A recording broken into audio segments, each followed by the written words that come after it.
भड़काया जाता है। और आज हमें जो है 80 दिन से ऊपर हो चुके हैं यहाँ पर धरना प्रदर्शन करते हुए। मेरे यहाँ पर बहुत सारे बड़े भाई बहन हैं, यहाँ पर आते हैं रोज़। बहुत सारे ऐसे हैं जिनके पास ये अंतिम मौका है भर्ती में आवेदन करने का, प्राइमरी शिक्षक भर्ती में। लेकिन सरकार जो है बिल्कुल भी सुध नहीं ले रही है और बस आश्वासन पे आश्वासन दिए जा रही है।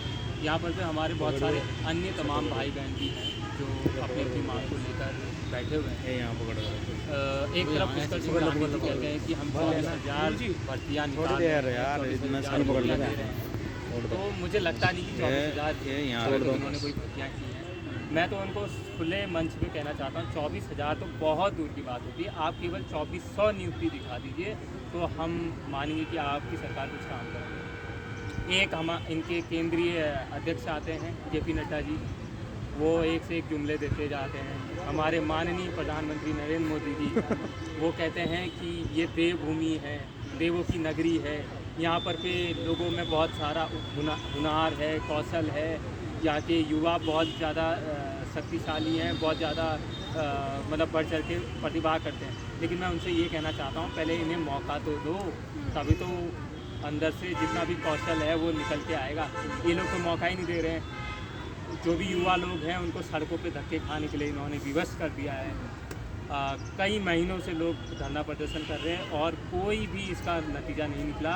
मंत्री जी आ जाते हैं अनशन के टाइम पे अनशन तुड़वाने और बोलते हैं कि हमें 3 दिन का मौका दीजिए, 1 हफ्ते का मौका दीजिए, हम आप पे काम करेंगे। लेकिन जब वो 1 हफ्ता निकल जाता है उसके बाद हम उनके PRO PA से बात करते हैं तो कोई रिस्पॉन्स नहीं आता है वहाँ से, उल्टा बदतमीजी से वो लोग बात करते हैं। मुझे तो उन PA PRO पे भी बहुत ज़्यादा गुस्सा आता है कि उन्हें किसने नियुक्ति कर दिया। यहाँ सब धांधलीबाजी चल रही है, चाचा भतीजावाद चल रही है यहाँ पर भी चीज़ें, और ये लोग अपने सगे संबंधियों को बैकडोर से एंट्री कराते हैं और जो योग्य शिक्षक हैं या योग्य अभ्यर्थी हैं उनको कभी मौका नहीं मिल पाता है। और इनकी सरकार ने अभी तक कोई भी ऐसा ढंग का काम नहीं किया है जिस पे हम गर्व कर सकें कि ये BJP सरकार ने किया है। तो मैं तो यही कहूँगा कि आने वाली सरकार वो हो जो युवा के बारे में सोचती हो, जो आम जनों के लिए काम करती हो। देखो एक आम इंसान को क्या चाहिए, एक अच्छी शिक्षा व्यवस्था, एक अच्छी स्वास्थ्य व्यवस्था, सड़कों की व्यवस्था थोड़ा ठीक हो, कम से कम उसको 2 वक्त की रोटी रोटी उसको मिल सके, थोड़ा सा रोजगार मिल सके जिससे वो अपना परिवार चला सके। लेकिन ये सरकार विफल रही है, हर सेक्टर में विफल रही है। और इनका ये काम रहा है कि जो सरकारी सेक्टर में है उनको प्राइवेट सेक्टर की ओर ले जाना। आज बैंक वाले हड़ताल पे हैं, रेलवे वाले हड़ताल पे हैं और स्कूल में भी जितने भी सरकारी स्कूल हैं उनको भी ये प्राइवेटाइजेशन की ओर ले जा रहे हैं। तो इनकी मंशा नहीं है रोज़गार की। तो जब इनकी मंशा रोज़गार देने की है ही नहीं तो हम ऐसी सरकार क्यों दोबारा चाहेंगे?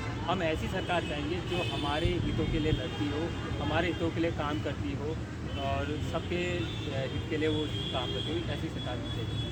तो राहुल गांधी खुद एक युवा नेता है, तो आप अपने आप को उनसे कैसे कनेक्ट कर पाते हैं?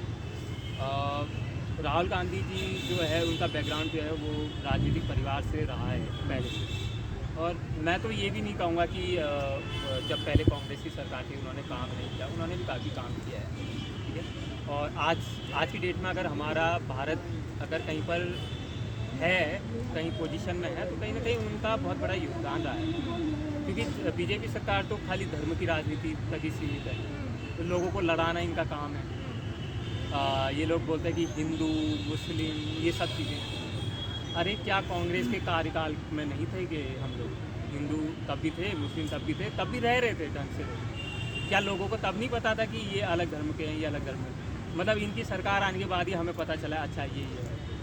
देखिए ऐसा है, हमारे जो पूर्वज रहे हैं उन्होंने हमेशा एक ही बात सिखाई है, चाहे वो जिस भी मज़हब का हो, जिस भी धर्म का हो, हम सब भाई भाई हैं और हम हमेशा से यही मानते हैं। तो BJP सरकार कुछ नया आइडिया नहीं लेके आई, वो बस हमें लड़ाने का ही काम करती है। हम ये चाहते हैं कि चाहे वो किसी भी धर्म का हो, सबसे पहले उनको एक अच्छी शिक्षा मिले। क्योंकि जब एक कोई भी जन अगर अच्छे से शिक्षित होगा तो वो अपने आप समझ जाएगा कि धर्म वगैरह में उलझ के कुछ नहीं होता। अगर उसको अच्छी शिक्षा मिलेगी, अच्छी जॉब मिलेगी, तो अपने आप वो आगे बढ़ेगा और अपने से आसपास के लोगों को भी आगे बढ़ाएगा। और कांग्रेस के समय में काफ़ी काम हुए हैं, तो मैं इसको नेगलेक्ट नहीं करूँगा कि काम नहीं हुए हैं। भ्रष्टाचार उस दौरान भी था, इस दौरान भी है, लेकिन यह है कि मैं चाहूँगा जो भी सरकार आए अब आने वाली, तो वो कुछ ना कुछ लोगों के लिए काम करे। ये नहीं कि खाली बोल दिया और करने के लिए कुछ नहीं कर रहा है। तो काम हो तब जाके उनको उस बेस पे वोट हम दें, तब जाके हमें भी अच्छा लगेगा। तो आपको क्या लगता है कि हाथ ही बदलेंगे हालात? देखो, हाथी के तो खुद के ही हालात थे, वो फिर लोगों के क्या हालात थे, ठीक है। तो मुझे लगता नहीं कि हाथी के हालात अभी सही हैं, उनके तो दांत भी सही नहीं है अभी। हाथी नहीं, हाथ। अच्छा कांग्रेस। अच्छा हाथ ही बोलो, अच्छा हाथ, सॉरी। अभी हाथ को पहले थोड़ा सा और समय देने की ज़रूरत है और उसको ग्राउंड लेवल पे काम करने की ज़रूरत है, मुझे ऐसा लगता है। तो अभी पूरी तरीके से कनेक्टिविटी जो है नहीं हो पाई है, युवा के साथ नहीं बैठ पाई है, तो मुझे लगता है कि उन्हें काम करने की ज़रूरत है। क्योंकि देखो, बुरा मत मानना, एक बात बताऊंगा, हमारे उत्तराखंड में इतिहास क्या रहा है पता है? बीजेपी के जो विधायक होते हैं, आने वाले 5 साल बाद वो कांग्रेस के विधायक बन जाते हैं, फिर वही कांग्रेस के विधायक आने वाले 5 साल बाद बीजेपी के विधायक बन जाते हैं।